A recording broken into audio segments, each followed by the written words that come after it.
Bonjour tout le monde et bienvenue sur un chemin des sentiers, j'espère que vous allez bien. Aujourd'hui on se retrouve pour une vidéo très chill. On va parler FAQ, vous m'avez posé plein de questions. Ça va être une FAQ assez axée sur l'inspiration de la randonnée.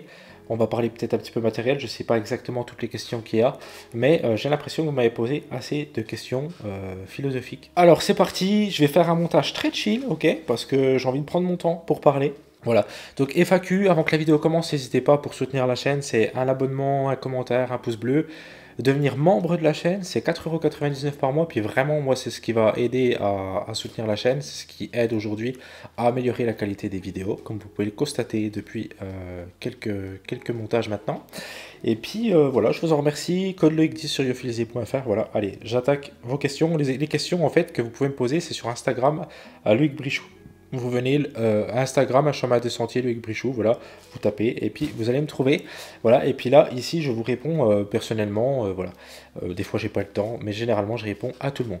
Alors, première question, je vais pas donner les pseudos, parce que il y a des pseudos qui sont connus sur la chaîne, et puis voilà, bon, ça sera plus simple comme ça. Salut Loïc, merci pour tes vidéos. As-tu un sentier préféré ou un lieu qui t'inspire particulièrement pour tes randos? C'est une bonne question. Mon sentier préféré, ça restera à jamais, je pense, c'est toute ma vie, la Grande Traversée du Jura. Mais la Grande Traversée du Jura est pour moi assez particulière, tout simplement parce que quand j'ai fait ce sentier-là, c'était la première fois que je repartais en randonnée longue distance après un gros événement. C'est-à-dire qu'en fait, je faisais de la randonnée longue distance avant la Grande Traversée du Jura. Sauf que l'événement majeur qui a tout changé et qui m'a créé des émotions que je retrouverai, je pense, jamais de ma vie. Faut jamais dire jamais, mais je venais d'être papa en fait. Donc du coup, tout était décuplé quoi. Je veux dire, je venais d'être papa, je suis parti, mon fils il était tout bébé, il avait 3 mois je crois. Et je m'étais dit, bah faut que tu continues à vivre ta vie de randonneur, d'aventurier. Vis tes rêves parce que j'ai des rêves qui sont vraiment gros par rapport au voyage, on va dire. Et je me suis dit, bah, il faut pas que j'attende que mon fils il ait de nouveau 14, 15 ans pour repartir en fait. Et je suis reparti, bah, il avait 3 mois quoi. Donc c'était vraiment tout décuplé pour moi les sentiments. Quand j'étais heureux parce que du coup j'étais déjà heureux de la naissance de mon fils. C'était le plus beau moment de ma vie. Et puis bah, forcément, vous mélangez des émotions encore plus folles sur le chemin, sur le sentier.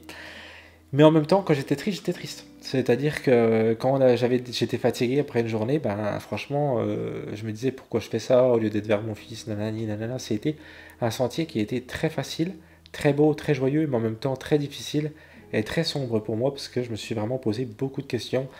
Ben, quant à la suite de ma vie d'homme, en fait, tout simplement, je me suis vraiment beaucoup posé de questions. Est-ce que, en fait, je continue ma lancée sur mes rêves d'exploration de cette planète Terre, en fait, ou est-ce que je me concentre sur ma vie de père uniquement pendant les 13, 14 prochaines années avant de repartir? Et puis, bah bon, vous savez ce que j'ai fait du coup. Voilà. Donc, sentier qui m'inspire, puis préféré, GTJ. Voilà. Mais je pense que c'est un petit peu biaisé. Voilà, c'est énormément biaisé même. Quelles sont les plus grandes leçons que tu as appris en randonnée? Pareil, bonne question. Putain, vous m'avez posé des questions philosophiques là. Non, pas philosophiques, mais c'est des questions qui font réfléchir. C'est bien, c'est cool. Je suis content de pouvoir avoir des questions autour du matos. Euh, je dirais que c'est le minimalisme. C'est-à-dire que j'ai toujours eu une certaine connaissance de la nature pour être un campagnard averti. Je suis un redneck, moi, hein, vous voyez. Je suis un gros campagnard, j'ai toujours vécu à la campagne. Donc j'ai une certaine connaissance de la nature, même bonne, parce que j'ai toujours été dans la nature en fait. Et je pars pas en randonnée que pour la notion de la nature, et dans l'espace sauvage, etc. Parce que je suis dans une région qui me plaît déjà grandement, et quand j'ouvre la porte de chez moi, je suis déjà dans la forêt. Ça veut dire que, ben voilà, l'hiver, ben, on peut faire du ski dans ma région, on peut faire de la raquette. Enfin voilà, vous voyez ce que je veux dire? On est une région quand même qu'on est une belle région en fait, tout ça que je suis en Franche-Comté pour ceux qui ne savent pas. Voilà, mais ce que m'a appris la randonnée longue distance, c'est vraiment le minimalisme. Et puis je sais que aujourd'hui, si j'étais tout seul, ce n'est pas le cas, donc voilà, mais je me pose des fois la question, imaginons que je sois tout seul dans un monde parallèle. Euh, Est-ce que par exemple j'aurais besoin de cette armoire? Est-ce que j'aurais besoin de cette chaise? Est-ce que j'aurais besoin de ce banc là qui est juste là pour décorer. Alors c'est joli, tout ça, pas de problème. Mais concrètement, est-ce qu'on en a besoin? Est-ce qu'on a besoin de fabriquer ce genre de matériel qui vient demander du coup de... Je vais loin hein, dans mon délire, mais vient du coup demander de couper un arbre pour faire un objet de décoration par exemple. Est-ce que j'ai besoin de ça en fait? Voilà. Est-ce que j'ai besoin d'un micro-ondes? Est-ce que j'ai besoin d'un lave-vaisselle? Est-ce que j'ai besoin d'un sèche-linge? Est-ce que j'ai besoin de 50 milliards de télé? Enfin, vous voyez, voilà. Toutes des questions comme ça qui je pense que la randonnée nous aide vraiment à réfléchir et puis à reconnecter avec les choses essentielles en fait. Je parle là en termes de matériel, mais aussi les choses essentielles en termes des choses essentielles de la vie, quoi. C'est-à-dire que des fois, j'entends des gens qui se plaignent parce qu'il pleut. Et puis, ben, moi, je me rappelle que sur ma randonnée, là, la dernière du Morvan, non, c'est pas la dernière, l'avant-dernière, et ben, j'ai eu 7 jours de pluie, même la nuit sous ma tente, il pleuvait.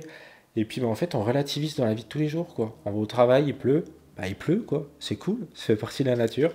Et puis, voilà, ça m'a beaucoup aidé, en fait, je dirais, dans le minimalisme en général se délester et c'est vraiment quelque chose qui est pour moi essentiel et c'est ça je crois que j'ai le plus appris en randonnée. Après il y a plein de choses hein, bien sûr que la randonnée m'a apprise mais pour en faire une vidéo. Et voilà, si je devais pardon retenir qu'un point, ça serait vraiment ce côté minimalisme et puis ouais, ça m'a ouvert les yeux sur tous les trucs qui servent à rien qu'on a dans une baraque quoi. Voilà. Salut Loïc, je sais que tu fais beaucoup de sport, comment tu équilibres tes autres passions avec la rando? C'est une bonne question. Je suis quelqu'un de très passionné dans la vie, vraiment très passionné. Il faut savoir que je fais tout avec passion. Et je fais aussi tout avec... je fais tout à 100%. J'arrive pas à faire les choses à moitié. C'est-à-dire que un chemin des sentiers, quand j'écris un chemin des sentiers, vous avez vu là, je bombarde, j'améliore la qualité. Je peux pas me contenter de faire des vidéos une fois tous les 3 mois, ça me plairait pas, je préférerais fermer la chaîne.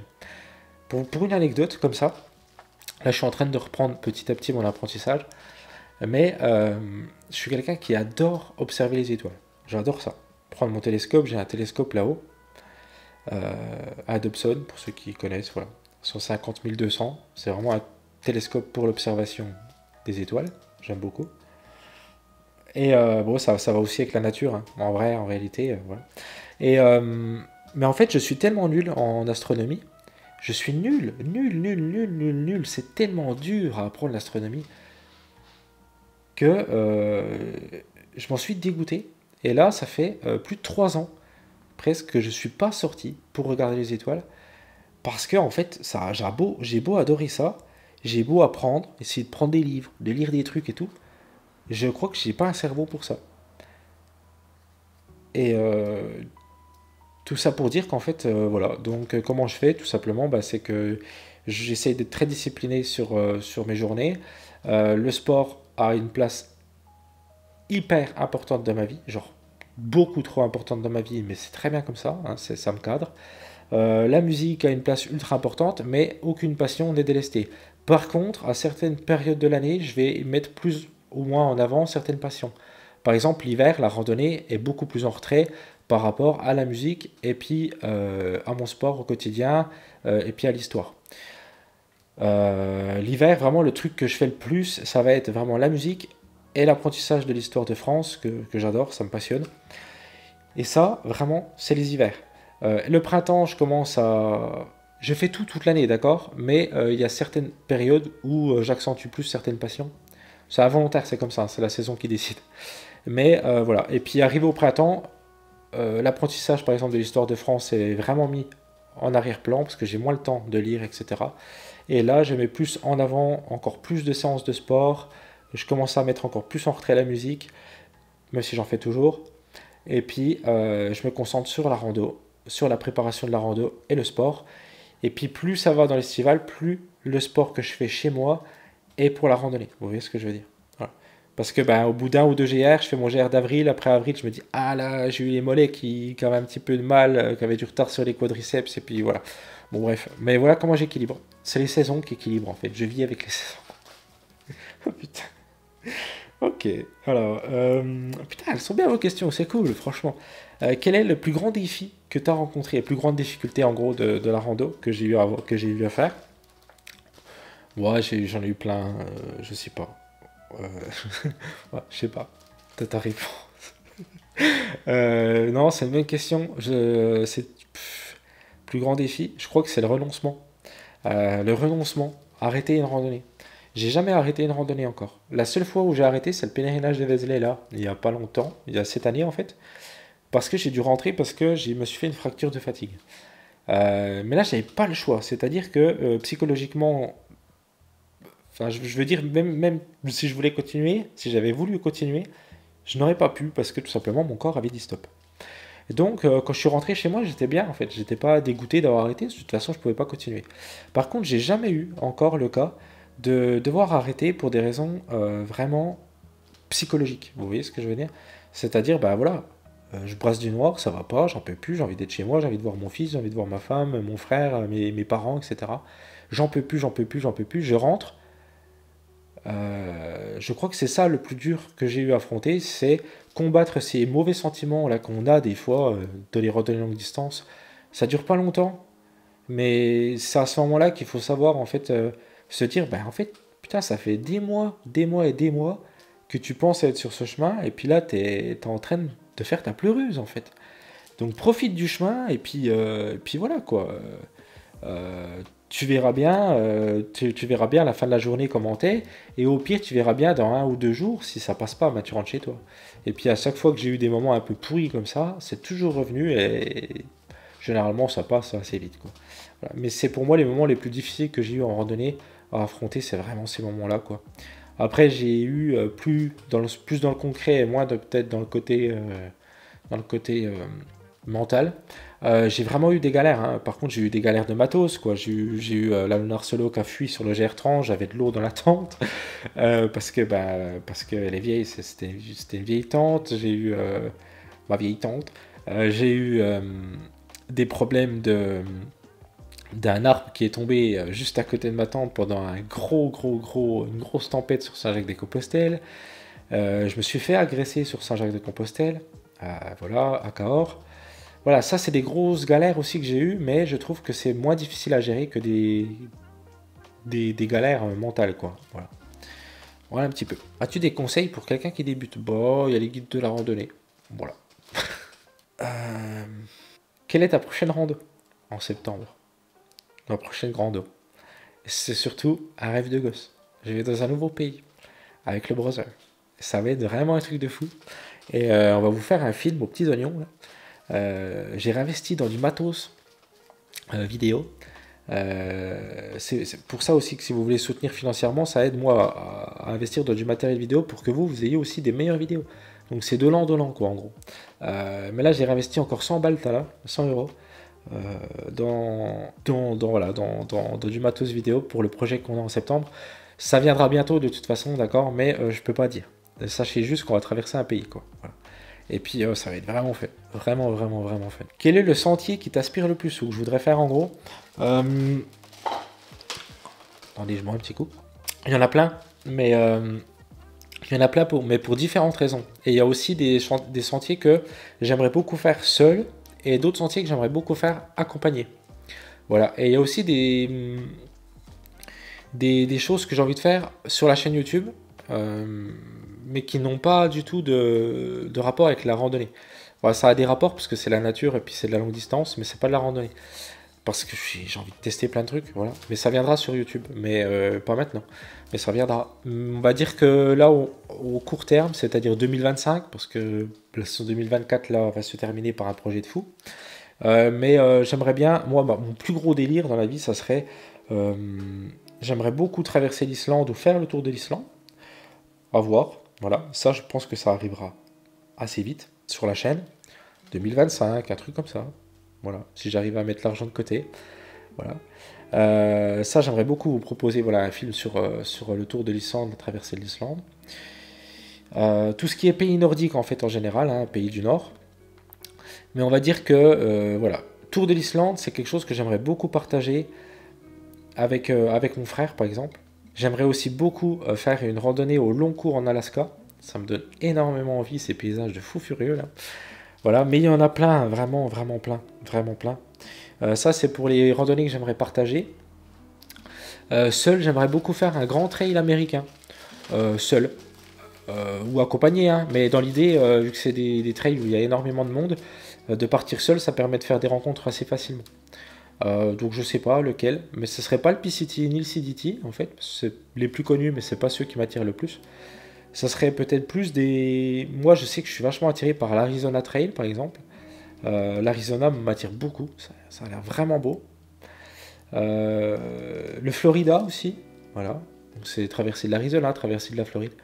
Voilà, donc c'est des trails qui m'attirent beaucoup. Mais bon, est-ce que ça se fera ou pas? Mais oui, ça se fera.